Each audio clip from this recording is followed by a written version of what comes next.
Não, eu não preciso ter compromisso com o cão na minha casa. Eu cuido do cão na rua. Existem pessoas que não gostam de cães. Ração ali vai ser atrativo para quê? Além de cão. Rato, barata. Rato, pombo, transmite doença também. Bactérias como salmonela, protozoários. Mas aí entra, por exemplo, uma doença seríssima, mortal, sem cura para os cães e para os seres humanos. Nas mulheres, aborto e infertilidade. Nos homens, orquite, que é a inflamação dos testículos, e infertilidade. O cão urina no chão, uma cadela urina no chão, vem um outro cão e lambe a urina da cadela, coisa que é mais comum, né? Se a urina tiver com bactérias e ele contrai a doença. Gente, isso é seríssimo, isso não é brincadeira. Nós estamos tratando de vidas humanas. Ter um cão é uma responsabilidade. Olá pessoal, aqui é o Max Macedo. Para quem não me conhece, eu sou médico veterinário. Estou mergulhado no universo canino, especialmente no treinamento canino, há mais de 30 anos, seja no treinamento de cães de família, né? Cães de companhia, cães pet, no treinamento de cães de provas de trabalho, de competições, sejam competições nacionais, internacionais, já representei o Brasil no Campeonato Mundial de Trabalho, no treinamento de cães de polícia, cães militares, sou oficial da reserva do Exército Brasileiro, já compus também a Força Nacional na primeira turma de cães de detecção de explosivos que tivemos no Brasil, visando a segurança dos Jogos Pan-Americanos. Durante meu período no Exército, me dediquei fortemente ao desenvolvimento do treinamento de cães de patrulha, cães de detecção, seja de drogas, seja de explosivos. Também atuo já há mais de 30 anos na criação e na seleção genética de cães para trabalho, especialmente cães pastores alemães, onde eu fui pioneiro no Brasil na criação sistemática e exclusiva de pastores alemães com genética dedicada ao trabalho policial, militar e às provas de trabalho. Bem, nós estamos começando um quadro aqui nas minhas redes sociais que se repetirá tratando de vários assuntos. E hoje, especialmente, eu quero tratar de um assunto especialmente rotineiro. O Rafael Zanforlin, que está aqui conosco, né? Muito obrigado, Rafael Zanforlin. Muitos não o conhecem, mas conhecendo muito bem, porque ele está nos bastidores. É ele o cinegrafista e o produtor de tudo que vocês conhecem até o momento dos meus trabalhos na internet de 2017 para cá. Então, nesse período de trabalho conjunto, nós nos tornamos grandes amigos e, interessantemente, ele também é um dono de cão. E durante todo esse trabalho conjunto, ele pôde se beneficiar do aprendizado que ele teve aqui no convívio conosco, aqui no meu centro de treinamento, nas diversas áreas de atuação minha, para melhorar a vida dele com os cães dele. Então nós vamos tratar aqui agora de questões bem rotineiras e alguns problemas que ele vivenciou recentemente com cães ali da vizinhança dele, de tal forma que a gente consiga, dentro dessa missão que eu deixei claro desde o início, né, que é a minha missão, que é desenvolver a cultura canina no nosso país, a gente tentar quebrar as nossas divisões, baixar as nossas bandeiras e caminharmos todos juntos, cada um na sua área e especificidade de atuação. Afinal de contas, todos que lidam com cães e cães são cães, eles são uma espécie só e nós devemos fazer um processo de desenvolvimento multidisciplinar. Tem aqueles que se dedicam mais a cães pet, tem aqueles que se dedicam mais a cães de competições, tem aqueles que se dedicam mais a cães de trabalho policial ou militar, aqueles voltados à resolução de problemas, aqueles, especialmente como eu, voltados à prevenção de problemas através do desenvolvimento da educação das pessoas, do melhoramento genético, etc. Nós procuraremos tratar de vários assuntos congêneres daqui para frente. Mas vamos começar hoje e o que me despertou o interesse de começar com esse assunto foi porque, coincidentemente, recentemente, o Rafael Zanforlin passou por uma situação muito desagradável na vizinhança dele, mas que é algo que ocorre o tempo todo em toda a nossa sociedade. E volta e meia a gente vê algo meio estranho, para não dizer escandaloso, né, nas mídias sociais aí, de acidentes com cães, etc. Então eu vou passar aqui a palavra para o Zanfolin, ele vai contar mais ou menos o que aconteceu lá com ele, e ele vai trazer para mim algumas dúvidas para a gente tentar clarear, e ao término desse vídeo que a gente possa dar um apontamento, um farol, uma janela para evitarmos esses problemas e continuarmos no desenvolvimento da cultura canina no nosso país, melhorando a integração e a nossa harmonia no convívio com os nossos cães. Muito bem-vindo, Zanfolin. Obrigado, Marcos, por receber, né? Ter aceitado aí a ideia de fazer esse podcast, começar comigo, né? Esse bate-papo, eu estou assim bem empolgado. A gente começou em 2016. 2016. Se eu não me engano. Nessa época eu já tinha 2 cães e fazia meu trabalho de proprietário de cão na minha casa, de cuidar, de alimentar e fazer as coisas da maneira que eu achava que tinha que ser feito. E eu lembro perfeitamente que com uma semana aqui, já trabalhando, fazendo as filmagens e conversando com você, eu já vi que... Eu lembro que eu cheguei em casa, eu abracei meus cães, assim, eu falei assim, desculpa, eu tô fazendo tudo errado, né? E a partir desse momento, eu tenho uma relação incrível com meus cães, eu chego a ser até uma referência, né, para os meus conhecidos, para os meus familiares, de tanto que eu falo de cães para eles, de tanto que eu falo do conhecimento, né, que eu adquiri aqui, da importância disso tudo, né, e frequentemente eu recebo, né, mensagem no WhatsApp, Rafael, você que é o mestre aí dos adestramentos, como se eu fosse, não trabalho com isso, eu trabalho com filmagem, edição, mas eu sou referência ali na minha família, nos meus amigos, e consigo resolver muita coisa, porque a gente consegue, com esse conhecimento que eu já adquiri aqui, passar isso para frente. Então a gente percebe mesmo que a cultura canina dentro do Brasil, ela está engatinhando, né? Ainda as pessoas gostam de cães, mas às vezes não conseguem fazer, mesmo com intenção boa, aquilo que realmente deveria ser feito. E o acontecimento, né, que ocorreu na minha residência foi que a minha esposa ela foi atacada por um cão pequenininho, fugiu, né, de um vizinho e foi para a garagem da minha casa. Eu tenho lá um pastor alemão que eu faço todo o trabalho com ele e ele nem late para o outro cachorro, ele fica lá tranquilo, ele não tem aquela reação de querer esmagar ou aniquilar o outro cão, assim, mesmo quando o cão entra dentro da área dele, né? E aí a vizinha, ela me chama, sempre quando esse cão foge, ou seja, ele foge frequentemente. Só que nesse dia, a minha esposa estava em casa, eu estava tomando um banho, e aí a minha esposa que atendeu. Então, quando ela abriu a porta, aquele cãozinho pequenininho avançou em cima dela, e ela nem percebeu que ele estava fazendo esse impulso, né, de ataque. Ela ficou meio parada ali, ele veio na perna dela, nos pés dela, vou deixar aí até algumas imagens aí, e começou a morder ela. E isso foi, assim, uma fração de segundos. Foi muito rápido. E isso assustou muito, porque eu tenho um filho de 3 anos e frequentemente ele está ali, né, nessa parte da garagem da nossa casa, que é aberta, né, porque eu moro dentro de um condomínio fechado, e a gente mantém tudo aberto ali, né, essa parte assim. E a gente ficou muito temeroso, né, por conta dessa situação. Poderia ser um ataque ao meu filho, né? O vizinho de cima tem um bebê. Por várias vezes eu deixei meu filho ali também, tomando um banho de sol e tudo mais, né? Então, olha o receio que a gente tem hoje, né, de deixar nosso filho brincando na frente da casa por um possível ataque, né, de um cão que visualmente é inofensivo, é um cão pequeno, de porte pequeno, mas como que um cão pequeno pode causar um estrago tão grande? E eu vejo que as pessoas, elas não têm essa noção, né? Elas não têm um entendimento que um cão, ele luta, que ele briga, que ele avança, né? Apesar de todo mundo saber que o cão é irracional, mas fica com aquela, né?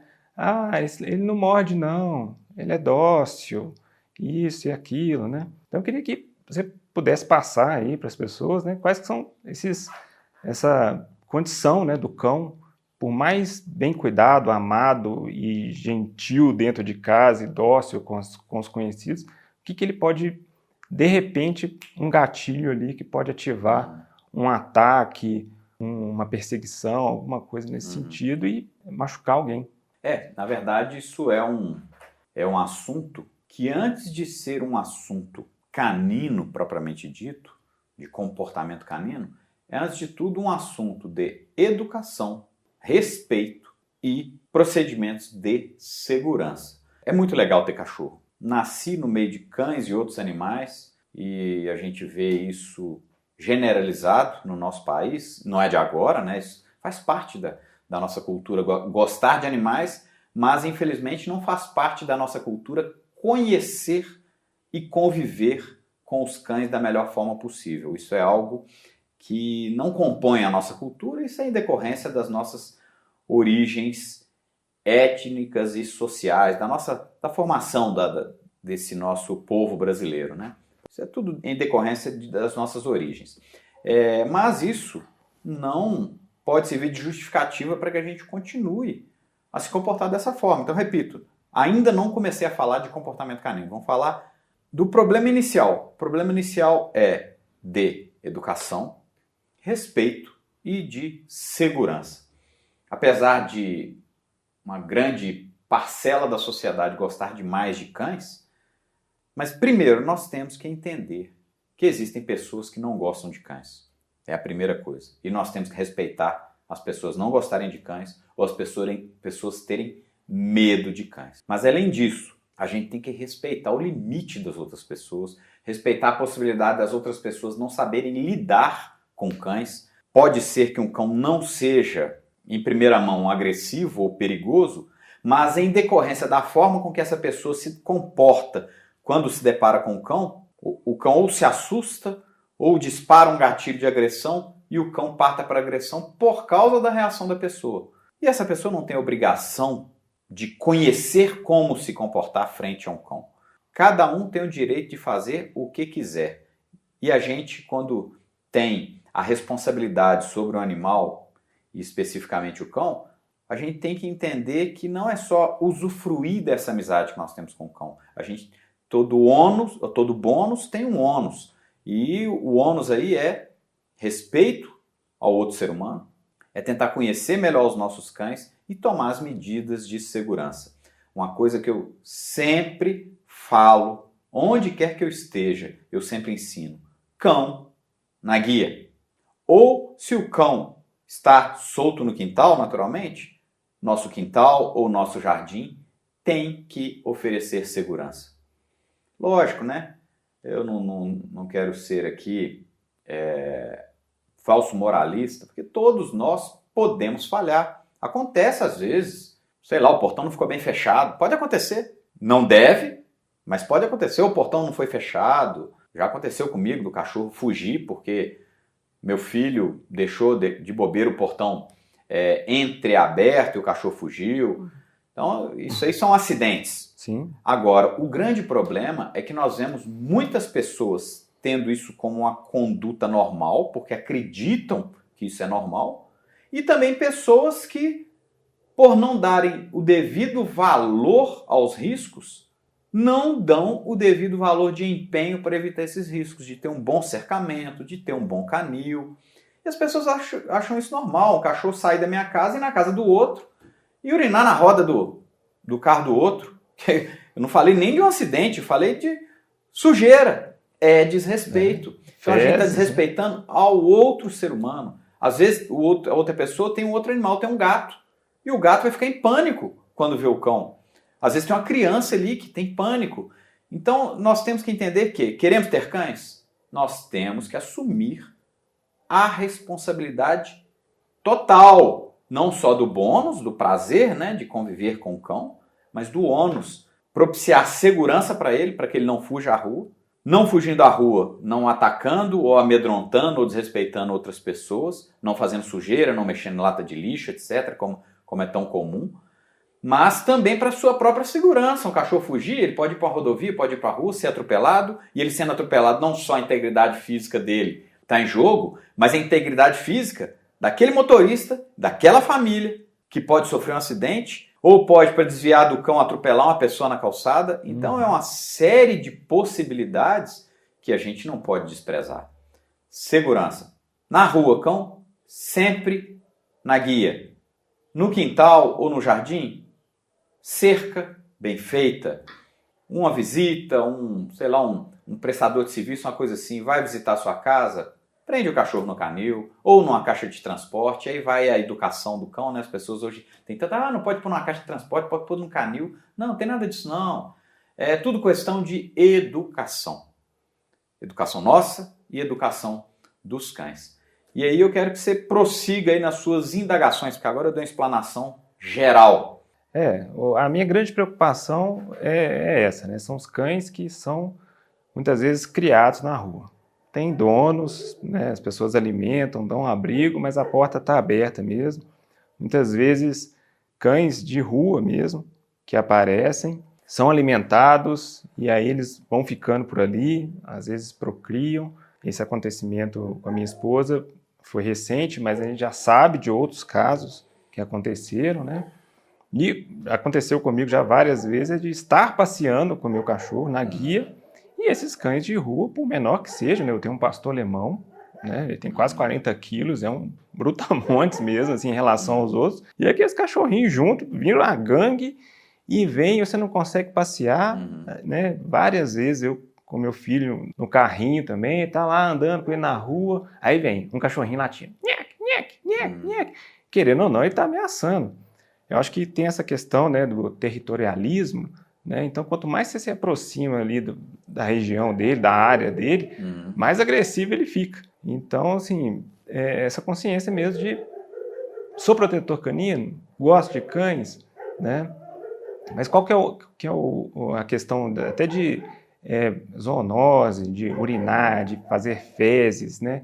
Que esses cães que estão lá na rua, estão na pracinha, entra lá dentro de casa, faz cocô, faz xixi na grama, vai espalhando isso tudo por ambiente todo, isso vai ficando cada vez mais insalubre, né? Assim, eu sei que tem risco até para grávidas que tem. Então, esse é um assunto que dá pano para manga, porque agora a gente sai um pouco do assunto social, comportamental humano, do respeito, da segurança inicial, né? Mas e aí a gente começa a aprofundar um pouco. Então nós temos que compreender que os cães, eles agem basicamente em decorrência das suas emoções, motivações inatas, pulsões comportamentais, e é lógico, influência do meio aqui. E no final a expressão comportamental sempre é uma associação, uma interação dinâmica, constante, indissociável entre aquilo que é genético e aquilo que é ambiental.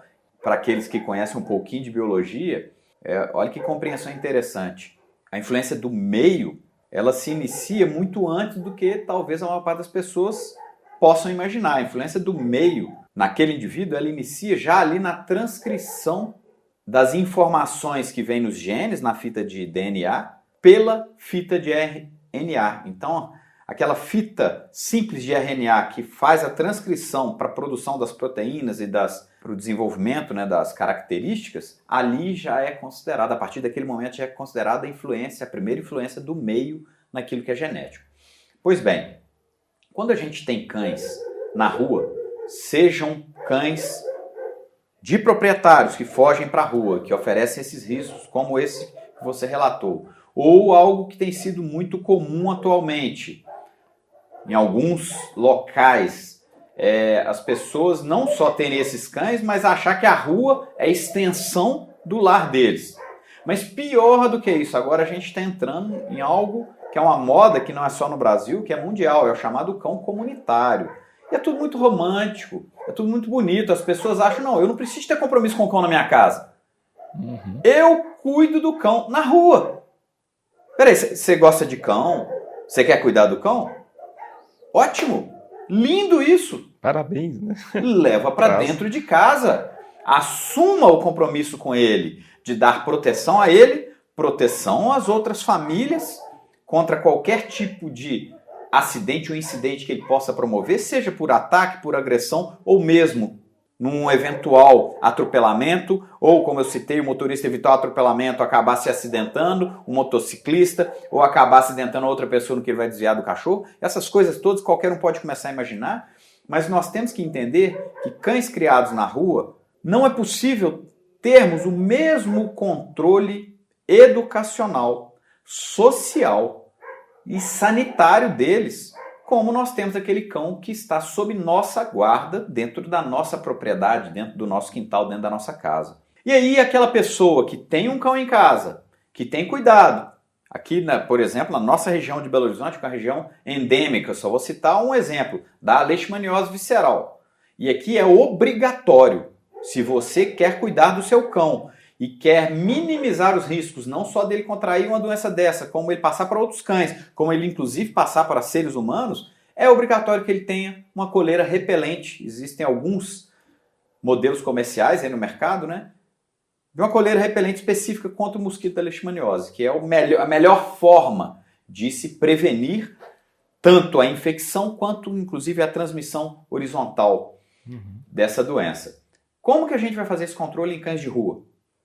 Sendo que essa coleira é passível de ser rompida. Então, um dos cuidados que a gente tem com os cães em nossa casa é, eventualmente, quando você tem 2, 3 ou mais cães, como proteger para que um cão não morda a coleira do outro e não arranque. Isso já é um problema. Quem tem mais cães em casa sabe. Está sempre com esse problema. Agora imagina cães na rua. Então, primeiro, você vai fazer um programa de saúde pública para colocar essa coleira repelente em todos os cães de rua? Quem vai controlar a periodicidade de troca dessa coleira, que deve ser feita a cada 4 meses em média, depende do modelo da coleira? Quem vai controlar a periodicidade? Quem vai controlar se a coleira foi perdida ou não? Quando que foi colocada essa coleira? Agora vamos pensar a vacinação contra doenças aí que inclusive podem ser zoonoses, mas quem que vai controlar se o cão foi vacinado, se não foi? Como que vai ser, por exemplo, a captura, né, desse cão? Falo captura porque na maior parte dos casos é captura, porque ele não passou por um processo social, dentro da janela social. Existe um fenômeno que faz com que os cães, não obstante serem animais domésticos, porque já tem, dependendo da teoria, 15 mil anos de convívio com o ser humano, mas eles precisam ainda assim passar por uma boa qualidade de exposição à sociedade humana durante a sua janela social, que inicia-se aos 21 dias de vida, termina em torno dos 80, 90 dias de vida, mas que tem um período muito especial entre os 60 e os 90 dias de vida. Então, se esse cão, não obstante ser por si só um cão doméstico, não for exposto adequadamente à sociedade humana, ele tenderá a ser um cão ou arredio ou mais agressivo contra seres humanos. E se ele foi criado só com outros cães, ele tenderá a ter tropismo, direcionamento social para outros cães. E isso vai virando uma bola de neve, por quê? Porque, como a gente vê por aí, cães se reproduzindo na rua, os filhotes já nascem, só tem convívio com outros cães, não tem imersão social na sociedade humana, todo o seu direcionamento social é para outros cães, todo o seu direcionamento de agressão social pode ser canalizado contra seres humanos, seu territorialismo aumenta contra seres humanos, e aí esses acidentes começam a aumentar o risco de acontecer, e nós temos problemas como esse no mundo inteiro, os chamados cães ferais, florestas na Europa. Aqui no Brasil, alguns campos universitários têm tido problemas sérios de cães que atacam alunos, professores, motociclistas, etc. E aí, como que está o controle de vacinação desses cães? Vacinação para as diversas doenças, mas aí entra, por exemplo, uma doença seríssima, mortal, sem cura, para os cães e para os seres humanos, que é a raiva. A raiva, a gente não tinha casos na Grande Belo Horizonte há mais de 40 anos. Já tivemos, se eu não me engano, só no último ano, cerca de 3 gatos encontrados mortos na região ali do Parque Municipal. Se eu estiver enganado com esses dados, mas é em torno disso aí. Nós já encontramos, a saúde pública de Belo Horizonte já encontrou micos, morcegos com raiva. Só nos últimos 2 anos, parece que 3 crianças no estado de Minas já morreram com raiva. Algo que tinha sido considerado praticamente controlado, quase erradicado. Isso é uma coisa seríssima. Agora, como eu vou ter esse controle com esse cuidado em cães de rua? Nós não podemos admitir isso. Repito, você gosta muito dos cães? Ótimo. Parabéns. Leve para dentro da sua casa para proteger o cão, para proteger a si, proteger vizinhos, proteger a sociedade.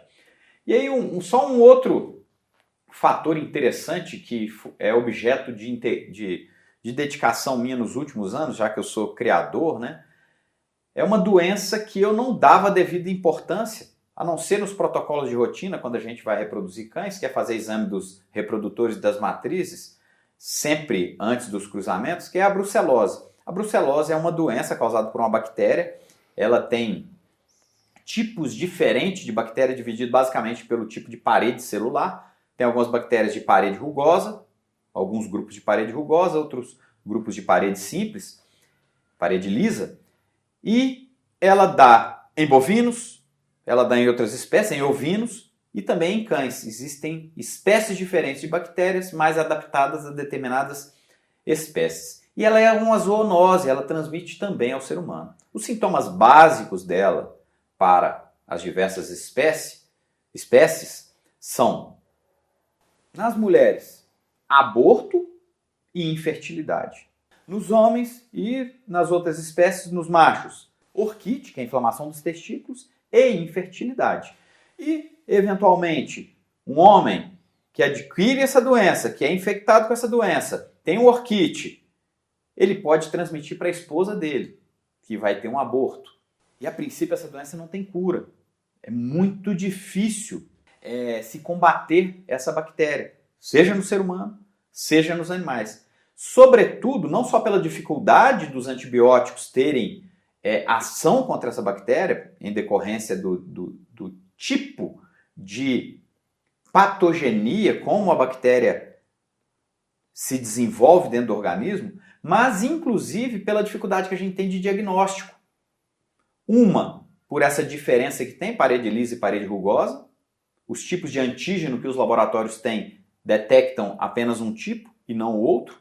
E normalmente o tipo de bactéria que atua nos cães ou nos ovinos é diferente do tipo de bovinos. E como as de bovinos são as mais estudadas e são as que mais no passado deram problemas para os seres humanos, quando eventualmente um laboratório de referência aí consegue fazer um exame num ser humano, uma sorologia contra a brucelose, ela somente capta ou percebe o antígeno da brucela de bovinos e não a de caninos. E aí vamos lá, você pegou uma brucelose de um cão, você tem sentiu um aumento do volume do testículo, a mulher teve um aborto, aí foi no médico, o médico vai lá, não consegue detectar o que é, resolve procurar um compêndio, um livro, uma coisa assim, porque não é algo corriqueiro na clínica médica humana, e aí vê lá, essa pessoa mexe com animais, esse tipo de sintoma está semelhante com esse tipo de sintoma da brucelose. E aí ele pede o exame. Vai lá num laboratório humano desse que a gente tem por aí, faz o exame, vai dar negativo, porque a amostra é diferente, rugosa versus lisa. E vai dar negativo e não se faz o tratamento adequado, não se detecta a doença e eventualmente essa doença pode ser transmitida às vezes para o cônjuge ou a pessoa vai abortar e você não vai fazer o tratamento adequado. Então é um negócio... E como que o cão passa isso pra gente? Através então, da urina, aí é que da fezes, uma questão complicada, porque eu sou médico veterinário. Desde o meu período de escola, tanto porque não se conhece bem a etiopatogenia da doença, as formas de transmissão, como também a gente como estudante enfatiza só aquilo que é o mais óbvio, o que fica sempre na nossa mente, na área clínica, eu não clinico, você sabe, você muito bem sabe, né? Mas a gente tem que estudar clínica e principalmente logo que eu me formei, eu me dediquei um pouco à clínica. E o que a gente tem em mente a brucelose, a transmissão é via o ato sexual, o coito. As principais fontes de transmissão são ou o ato sexual ou a placenta. Nas fazendas isso é bem conhecido, né, pelos produtores rurais. Quem aí é do meio de fazenda sabe como que durante muitos anos funcionou. As bezerras eram vacinadas e recebiam um V na cara com um número. Então reparem as bezerras aí antigamente como é que eram. Um número V marcado aqui na bochecha, né? E o número estava relacionado ao ano de nascimento daquela bezerra, que ela tinha que ser vacinada no primeiro ano de vida. E o que o fazendeiro era orientado? A vaca abortou, não deixar outra vaca chegar perto, porque é um comportamento natural uma vaca comer a placenta da outra. Então essa era A placenta ela é riquíssima, né, na bactéria, na brucela, e é uma grande forma de contaminação, se não for a principal, uma das principais. E a outra é o ato sexual. Mas, aprofundando um pouco mais no estudo dessa doença, a gente sabe também que, lógico, é mais difícil, mas é possível. O indivíduo na fase de bacteremia, ou seja, aquela fase em que as bactérias começam a replicar em grande quantidade e velocidade no organismo. Via de regra, a princípio, no pós-infecção, ou eventualmente naquele indivíduo em que a infecção já entrou numa curva de declínio e ela está ali latente, numa queda do sistema imunológico por estresse, etc. E aí pode haver uma retomada na multiplicação bacteriana e pode ocorrer novamente a bacteremia. Nessa fase de bacteremia, que normalmente cursa com febre e outros sintomas, é possível que haja uma quantidade suficiente de bactérias na saliva para que haja transmissão. Na urina, para que haja transmissão. Então a gente pode ter aí, por exemplo, você está com uma pequena ferida na mão, aí vem um cão e lambe a sua mão, se coincidir de ser uma fase de bacteremia, ele pode transmitir. O cão urina no chão, uma cadela urina no chão, vem um outro cão e lambe a urina da cadela, coisa que é mais comum, né? Lambe a urina da cadela, se a urina tiver com bactérias, que pode acontecer sobretudo, como eu falei, na fase de bacteremia, e ele contrai a doença porque a mucosa ela é passível de infecção. Menstruação também, da cadela. Durante o cio da cadela. Inclusive, uma das fases de maior multiplicação bacterêmica não é menstruação, não chama cio, é diferente da mulher, porque o sangramento da cadela tem motivos absolutamente opostos, distintos do sangramento da mulher. Há dados de literatura sustentando, inclusive, a possibilidade de transmissão por aerosol. Exemplo, uma urina, uma cadela urinou ali, o cachorro cheirar aquela urina e, através do aerosol, a bactéria ser transmitida para a mucosa nasal. Então, assim, isso não é corriqueiro no meio clínico. Se a gente conversar com a maior parte dos clínicos, eles não têm essas informações. E a gente está convivendo com isso aí. E o pior, nós estamos numa rota que, para mim, é uma rota de destruição. Porque hoje nós já temos em Minas Gerais uma lei estadual que assegura a alimentação de cães na rua. E tem várias outras leis nesse sentido, que estimulam a alimentação de cães na rua. Aí a gente vai para um outro problema, fora toda essa questão de aumento da probabilidade de ocorrência dessas doenças, de acidentes, do territorialismo e tudo. Agora esses cães passam a querer defender aquele recurso. Agora imagina um coxo comunitário. Daqui a pouco tem um bando de cães ali, é natural deles defesa de recurso, esses cães vão começar a defender aquela situação, aquele local você não pode nem passar perto. E outra coisa, ração ali vai ser atrativo para quê? Além de cão? Rato, barata. Rato, pombo. Pombo transmite doença também. Bactérias como salmonela, protozoários. Olha que seriedade de rato, olha a quantidade de doença que rato pode transmitir, leptospirose. Sabe, é um negócio assim absolutamente maluco. Nós estamos em pleno século XXI. Ao invés de nós desenvolvermos políticas de saúde pública visando a proteção do ser humano e a proteção dos cães, dentro dessa conversa de proteção aos animais, só com uma proteção inconsequente, meramente romântica e apaixonada, a gente está propiciando um círculo vicioso de autodestruição. Max, essa questão da lei, né? Meu cachorro saiu na rua, mordeu alguém, feriu, pode acontecer coisa até pior, né? Dependendo do porte do cachorro, ele pode simplesmente matar outra pessoa, né? Ou outro cachorro e tudo. Existe algum consenso? Isso varia de cidade para cidade, estado para estado? Você sabe me informar alguma situação? Então, isso é um problema sério.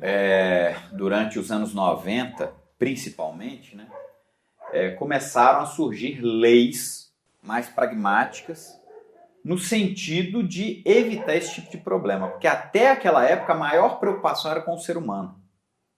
E, eventualmente, também com outros cães. Mas sempre no sentido de guarnecer, de proteger a integridade física, o respeito, etc. Então, muitas leis, muitas delas, inclusive, meio esdrúxulas, sem boa fundamentação, mas visavam esse tipo de proteção. Então, muitas leis obrigando determinado tipo de colar, de coleira, de guia, de focinheira, etc.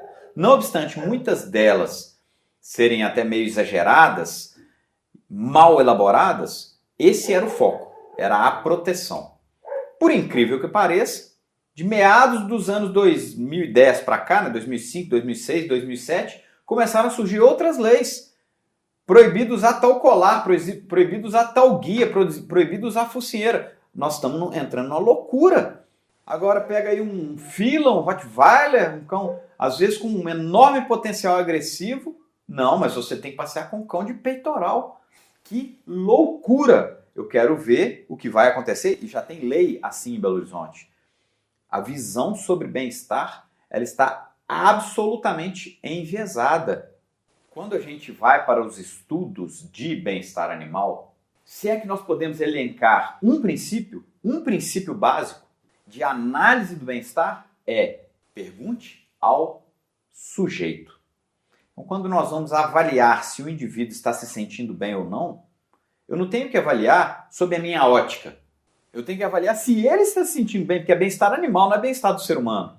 Mas o que tem sido feito é uma avaliação do bem-estar sob a ótica humana, que é carregada de um background cultural, um filtro que é decorrente de como você enxerga os animais e não como eles realmente são. E aí essas leis têm surgido de maneira absolutamente distorcidamente criadas, muitas delas com uma origem meramente de ganho de capital político, porque os cães na sociedade ocidental moderna promovem um apelo e uma comoção popular muito grande, isso gera voto. E aí, quanto mais eu mexo no sentimento das pessoas, mais eu trago as pessoas para mim.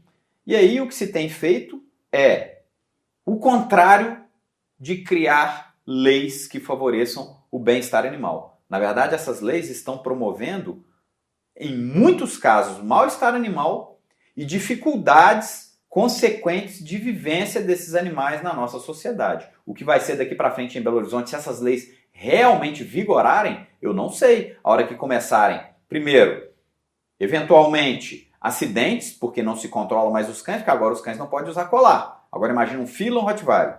Bem, não vou então passear com o Fila ou Rottweiler, porque é uma das coisas que vai acontecer se a lei for realmente cobrada pelas autoridades. Agora esses cães diminuirão suas saídas à rua. Agora você imagina o que é um pastor alemão, um Fila, um Rottweiler, um labrador que não pode mais sair à rua. Não se sai mais à rua porque não se tem ferramentas de controle. Não se tem ferramenta de controle, o cão não sai mais à rua. O nível de atividade, de energia vai aumentar. O nível de agressividade vai aumentar. Os acidentes tendem a aumentar. O estresse, né? Estresse, etc. Então nós estamos promovendo maus tratos em cima de uma premissa, a falsa premissa. É um pretexto, apenas um pretexto. Um outro problema muito sério, né? Tem uma lei agora em Belo Horizonte, já está em vigor, que não se pode promover atividade física na lei dita extenuante. Em decorrência não só de um vício de origem do texto, mas da redação do texto, na prática, a rigor, caso essa lei seja cobrada conforme o texto, de acordo com a interpretação, você não pode nem andar mais de bicicleta com o seu cão. Aí você tem um Border Collie, que é um cão que geneticamente tem prontidão para alta atividade. Só para que vocês saibam, para quem é leigo saiba, na Alemanha, citando aí uma estatística de literatura, um cão pastor que trabalha no rebanho, um pastor alemão que trabalha no rebanho, ele trota por dia em torno desse rebanho, porque o tipo de pastoreio na origem do pastor alemão é um pastoreio que ele faz o papel de cerca. Ele é um herding dog, né? Um cachorro que faz o papel de cerca, porque lá não tem cercas, então os rebanhos vão se deslocando. Para que os rebanhos não invadam plantações, você tem cães que ficam trotando o dia inteiro em volta dos rebanhos. E o pastor alemão trota lá diariamente 365 dias no ano. Por dia, cerca de 80 a 120 quilômetros. Nossa. Para o cão fazer isso e fazer com prazer, tem uma seleção genética por trás. Isso é genético, ele não é forçado a fazer isso, ele faz porque ele ama fazer isso. Agora você tem um cão que os genes criam uma constituição mental, física, cardiorrespiratória e muscular para trotar, com potencial para trotar 80 a 120 km por dia, e agora eu sou proibido de colocar o cão numa esteira. Em Belo Horizonte é proibido colocar o cão numa esteira. Proibido de sair com o cão para trotar de bicicleta. A rigor, hoje em Belo Horizonte é proibido você fazer uma prova de resistência, que é uma prova universal das raças grandes, que visa testar a capacidade e a saúde cardiorrespiratória dos cães. Então tudo aquilo que está se fazendo para proibir e com apoio da opinião pública enviesada, cega pelo engano emocional, sob o pretexto de bem-estar animal, nós estamos desenvolvendo uma bomba relógio. Voltando ao assunto do ataque lá, uma pessoa que tomou uma mordida, quais que são as precauções que ela deve tomar? Ela, o cão, né? O que se deve observar ali para... Existem alguns protocolos básicos universais. Não é bem a minha especialidade na clínica médica veterinária, mas tem alguns protocolos que são gerais. Então a primeira coisa, você foi mordido por um cão. A primeira coisa é verificar se o cão tem um proprietário. Essa é a primeira coisa. Em o cão, então vamos na primeira linha de raciocínio. Tem ou não tem? Vamos imaginar que tem um proprietário. Você tem que ir ao proprietário e solicitar o cartão de vacina dele contra a raiva. Vacina contra a raiva tem que ter sido aplicada e com RT, com a responsabilidade de um médico veterinário. Ele tem um cartão de vacina? Ela está dentro da validade, não só o lote dela foi aplicado dentro da validade, mas ela está dentro da validade dela, que é anual, na legislação brasileira? Sim. Se o cão está vacinado e ele tem um proprietário, próximo passo agora, apenas com uma medida de segurança complementar, é acompanhar esse cão pelos próximos 10 dias. Do ponto de vista do cão, se esse cão não apresentou nenhum tipo de alteração comportamental ou neurológica, a princípio nós estamos em segurança. Em paralelo, uma medida altamente recomendável, caso esse cão tenha proprietário e tenha sido vacinado, é aquele que foi mordido iniciar o programa de vacinação contra a raiva. Então essa é a medida geral. Bem, nós temos outra linha de ação. Imagine que esse cão não tenha um proprietário. Aí nós vamos para o outro lado. O ideal seria capturar esse cão para poder observar esse cão nos próximos 10 dias. Se há alteração comportamental ou neurológica. E aí, vacinação na pessoa. Vamos imaginar que esse cão teve algum tipo de alteração neurológica comportamental. Aí já a vacinação não basta. Porque a pessoa agora está correndo um risco muito mais real. Aí a pessoa tem que fazer o programa de aplicação de soro, do soro contra a raiva.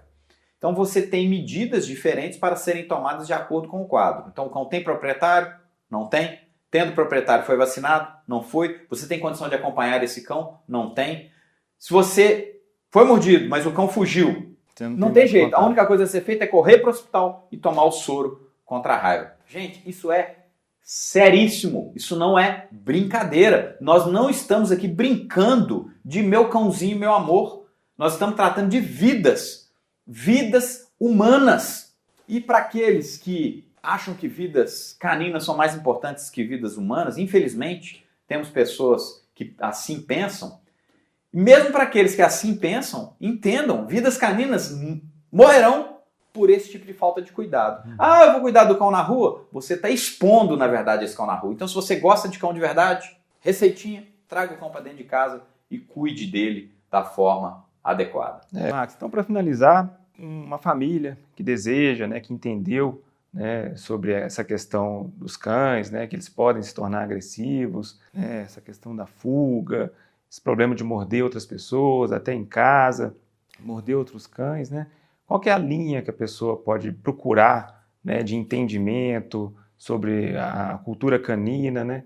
Qual que pode ser o início ali, o start, para ela poder dar mais bem-estar para o cão, né, proporcionar né, mais qualidade de vida, além da alimentação, todo o carinho, né, que ela recebe e promove dentro de casa, né, como que ela pode transformar mais ainda a vida do cão para uma vida melhor?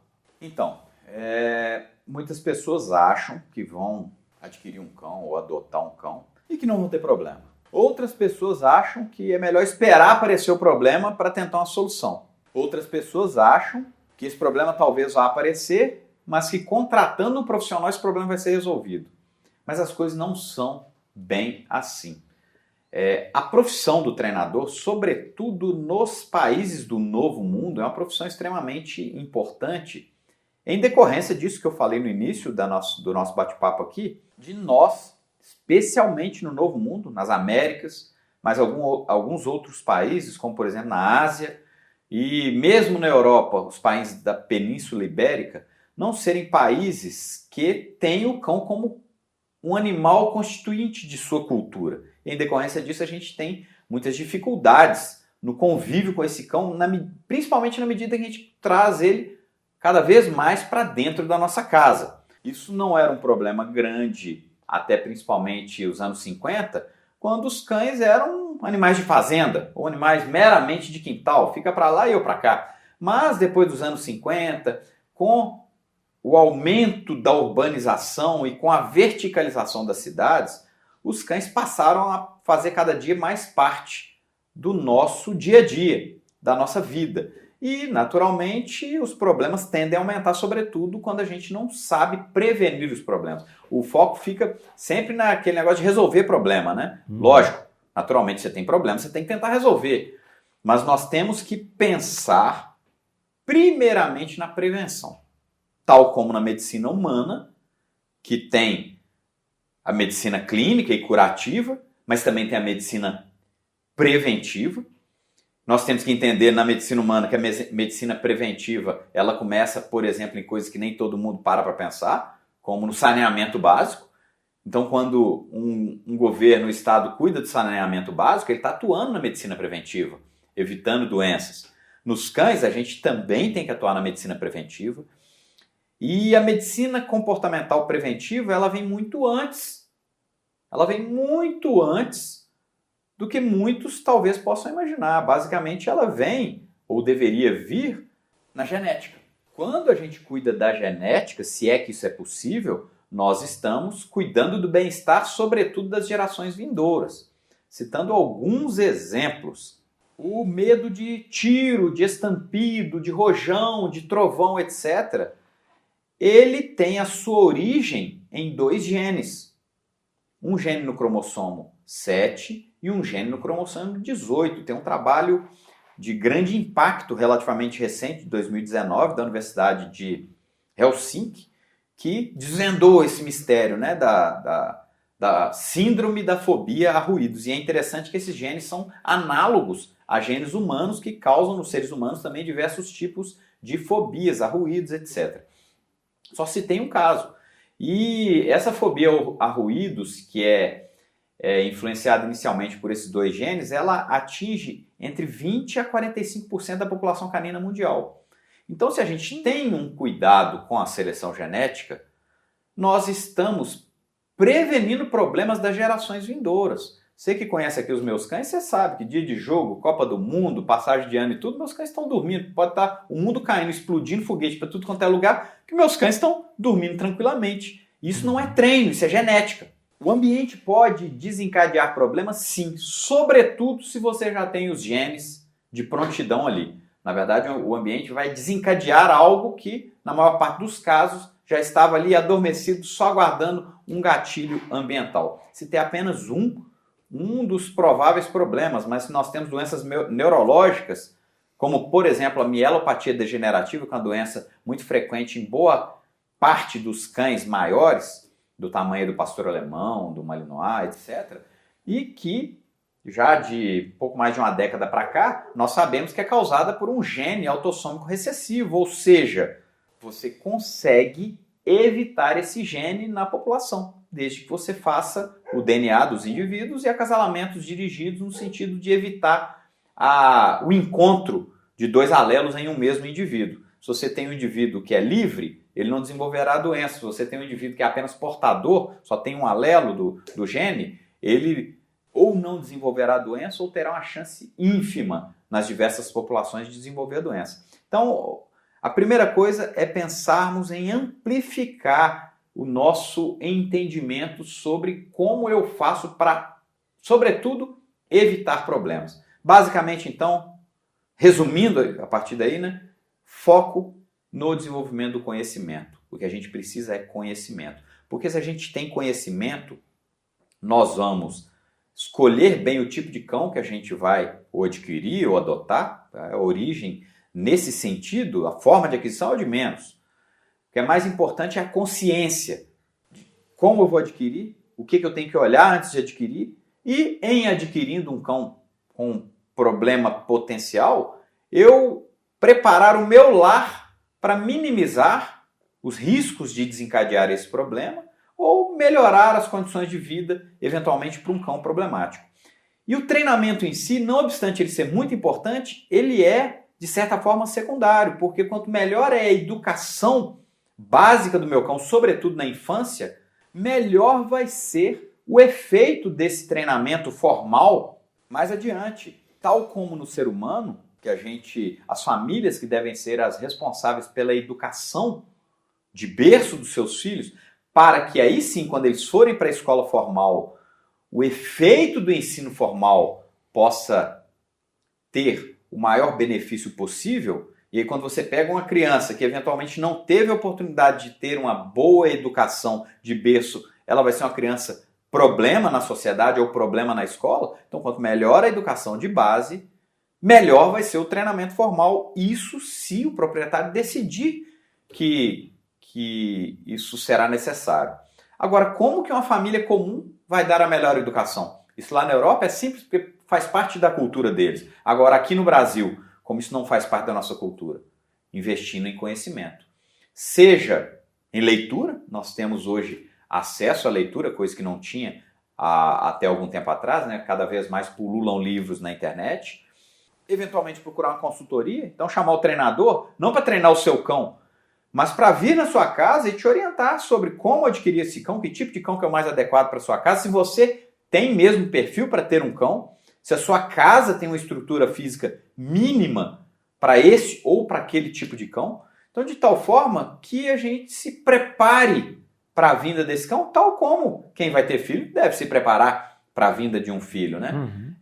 Nós temos que ter em mente que ter um cão é uma responsabilidade. E o investimento no nosso conhecimento, na nossa preparação, na preparação da família e do lar para receber esse cão, ele é o ponto de partida para sucesso ou insucesso futuro. Muitos cães têm sido abandonados aí porque as pessoas, não é porque as pessoas não gostam de cães, é porque as pessoas não tiveram responsabilidade, sobretudo nessa fase inicial. Que é do cão problemático, né? Ele se torna problemático dentro de casa. Torna-se problemático. Ele se torna problemático, a pessoa não consegue dar conta ali. Porque a pessoa não se preocupou em prevenir problemas. Uhum. E nesse caso, né? Ele se tornou um cão problemático dentro de casa, a pessoa não vai abandonar ele. O que faz? Procura um adestrador, além do conhecimento? Não tem dúvida. Você vai ter que procurar, fatalmente vai ter que procurar a ajuda de um profissional. Uhum. O ideal seria que você pudesse se dar ao luxo, se assim eu posso dizer, de procurar o profissional só para tratar de alguns detalhes no desenvolvimento, na educação formal desse cão. Não para resolver problemas, mas, entendo problemas, existem profissionais especializados justamente na resolução de problemas. O que não pode é a gente deixar os problemas crescerem, tomar forma, tomar volume, tomar curso, não trazer um profissional e ou abandonar cachorro, como a gente vê muitos fazendo aí, ou deixar que esses cães tragam problemas para a sociedade, para vizinhos, fugindo de casa, atacando outras pessoas. Isso é algo absolutamente inadmissível numa sociedade evoluída. Uhum. Uma coisa que a gente sempre fala aqui, né, que eu já vi você falando várias vezes, muitas vezes contrata um adestrador, o adestrador vai lá, faz o trabalho dele certinho, mas como a família não tem conhecimento, não procura se formar, em entender como é que funciona, né, o adestramento propriamente dito, ele estraga de novo. Né? Então, muitas vezes tem aquele problema, né? O cão só obedece ao adestrador, quando você sai, ele volta a fazer tudo de novo. Né? Então, a importância da família realmente entrar nesse universo, começar a entender, estudar. Né? Seu canal no YouTube está lotado e recheado, seu Instagram está lotado e recheado de informações, mas o quanto que, para mudar a cultura canina do país, é importante. É muito comum as pessoas pensarem que eu contratei um treinador, aí o treinador vai reprogramar o seu computador, como se o cachorro fosse um computador que fosse programado. Instalar um software ali. Instalou o software, agora é só você chegar, apertar o botão, e se você apertar um W, é igualzinho o treinador apertar um W. O que vai aparecer na tela é um W, no documento é um W, não é. O treinador não vai fazer isso por você. Se você não se envolver com o seu cão, não entender o que o treinador ensinou para o seu cão, e não colocar em prática, esquece. As pessoas, muitas delas, não querem tomar parte, achando que vai simplesmente terceirizar a educação do seu cão. E em outras profissões, por exemplo, um médico prescreve ali um antibiótico. Se você não tomar o antibiótico conforme a prescrição médica, você não só não vai ter o efeito necessário contra aquela doença, como o médico não tem como se responsabilizar por aquilo que você não fez. O treinamento é a mesma coisa. Então, pessoal, encerro por aqui essa nossa primeira oportunidade nesse novo quadro aqui do Max Macedo. Queria agradecer muito Rafael Zanforlin por ter provocado esse assunto. Na verdade, ele provocou um assunto que talvez seja o assunto de tema central no convívio dos cães com a sociedade brasileira atualmente. Então foi um bate-papo bastante informal sobre assuntos tão corriqueiros, mas que são a base de tudo para o nosso convívio. Queria deixar aqui não só a abertura, mas inclusive o pedido mesmo para que vocês comentem, perguntem aqui, coloquem aqui suas dúvidas para que a gente possa, em cima disso aqui, desenvolver, trazer mais conhecimento, difundir mais conhecimento e continuar esse nosso quadro. Já deixo aqui a pista para as coisas que vêm. Nós vamos trabalhar nas próximas oportunidades com cães de busca e resgate. Fiquem atentos aí. Vamos também fazer uma entrevista com pessoas que trabalham com cães guias. Vamos também fazer entrevista com pessoas que trabalham com cães de patrulhamento, com cães de atividade policial, de detecção de bombas, detecção de drogas, cães de competição, cães de esportes e de diferentes áreas do universo canino, trazendo sempre o melhor do conhecimento através do canal do Max Macedo a todos vocês. Muito obrigado por estarem comigo aqui durante toda essa entrevista até o final e espero ter vocês comigo por muitas e muitas ocasiões. Ótimo. Muito obrigado, Zanforlin. Obrigado. Até breve. Até semana que vem.